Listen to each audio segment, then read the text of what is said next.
श्री गणेशाय नमः। अलख निरंजन आदेश। हर हर महादेव। नमस्कार दोस्तों, क्या शक्तियाँ आपके कान में सब कुछ बताती है? और बताती है तो कैसे बताती है और कब बताती है? इसी विषय पर आज का ये वीडियो है। दोस्तों, ये बात बिल्कुल सच है, 100% सच है कि शक्तियाँ साधक के कान में सब कुछ बताती है। लेकिन ये एक दिन की पूजा से या साधना से नहीं होता। इसके लिए साधक को कई दिनों तक, महीनों तक, सालों तक लगातार अनेक आध्यात्मिक क्रियाएं करनी पड़ती है। तब जाकर कहीं शक्तियाँ जागृत होती है और साधक का कहना मानने लगती है तथा उसके कान में वह सब कुछ बताती है जिसके बारे में साधक जानना चाहता है। इस स्तर तक आने के लिए किसी को कम समय लगता है तो किसी को बहुत ज्यादा समय लगता है। तो दोस्तों, पूजा करते करते वो समय कब आता है जब शक्तियाँ आपके कान में सब कुछ बताने लगती है? आइए जानते हैं इस प्रश्न का उत्तर। पहला चरण है शुद्धिकरण। दोस्तों, जब एक भक्त साधक पूजा पाठ करता है या कोई भी आध्यात्मिक कार्य करता है, तब सबसे पहले उसका शुद्धिकरण किया जाता है।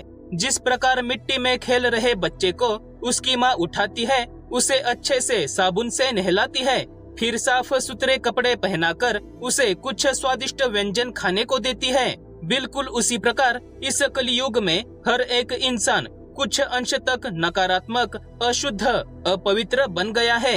तो भगवान उसे जगाते हैं और उसे भक्ति के मार्ग पर चलने का संकेत देते हैं।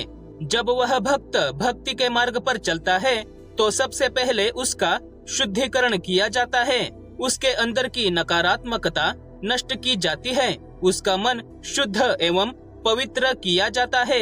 अब साधक भौतिकता से दूर हो जाता है और धीरे धीरे करके पूर्णता आध्यात्मिक बन जाता है। तब उस पर ईश्वर की कृपा होती है। जब साधक पूर्णता शुद्ध हो जाता है तब वह दूसरे चरण तक पहुंच जाता है। दूसरा चरण है शक्ति का अंश मिलना। जब एक भक्त साधक प्रतिदिन पूजा पाठ करता है, अनेक आध्यात्मिक कर्म करता है, तो उसे उसके आराध्य से ऊर्जा का एक अंश मिलता है। धीरे धीरे उसके आराध्य की शक्ति बहुत ज्यादा जागृत हो जाती है और उसे बहुत सारे अंश मिलने लगते हैं। साधक के पास जितने ज्यादा अंश इकट्ठा होंगे उतनी ही ज्यादा शक्ति उसे मिलेगी। उसके शरीर में कुंडलिनी शक्ति जागृत होने लगती है। एक एक करके उसके चक्र एक्टिवेट होने लगते हैं और साधक की दिन प्रतिदिन बहुत ज्यादा आध्यात्मिक उन्नति होने लगती है। अब साधक शक्तियों से जुड़ने लगता है, उसकी आभास करने की क्षमता बढ़ने लगती है, उसे अनेक विचित्र और रहस्यमयी अनुभव होने लगते हैं। दोस्तों, तीसरा चरण है तपोबल का बढ़ना। इस चरण तक आते आते साधक का आभा मंडल मजबूत हो जाता है।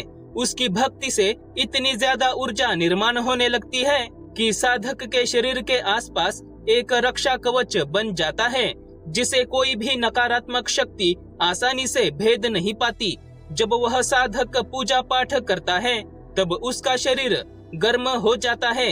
कभी कभी उसे ऐसा महसूस होता है कि उसके शरीर से भाप निकल रही है। साधक की निरंतर भक्ति से उसका तपोबल बढ़ने लगता है। नित्य पूजा से, मंत्र जाप से उसका शरीर ऊर्जावान बन जाता है। साधक अपने शरीर पर नियंत्रण हासिल करता है। किसी भी परिस्थिति में वह शक्तियाँ प्राप्त करने लगता है। उसके आराध्य से उसे बहुत ज्यादा मात्रा में ऊर्जा और दैवीय तत्व की प्राप्ति होने लगती है और तभी साधक को उसके आराध्य दूत प्रदान करते हैं, गण प्रदान करते हैं। ये गण दूत सदैव साधक के साथ रहते हैं। चौथा चरण है कानों में बातें सुनाई देना।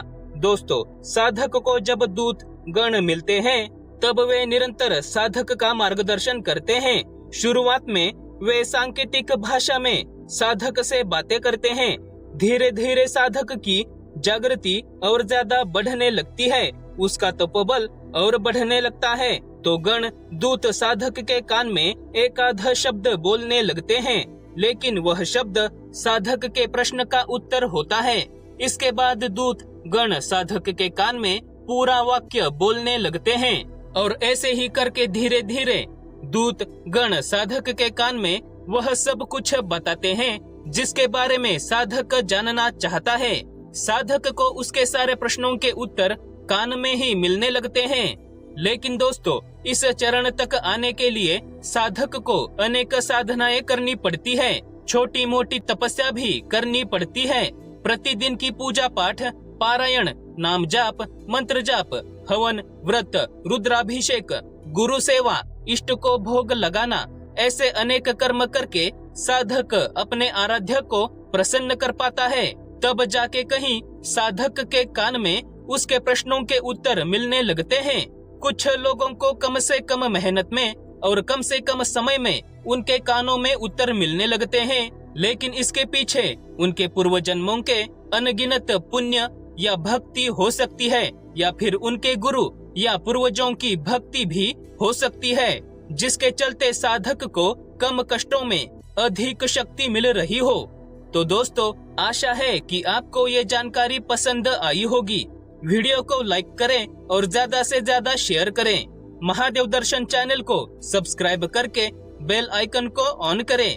अध्यात्म के इस पवित्र प्रचार कार्य में हमारा साथ दें तथा पूरे श्रद्धा भाव से बोलिए हर हर महादेव। धन्यवाद।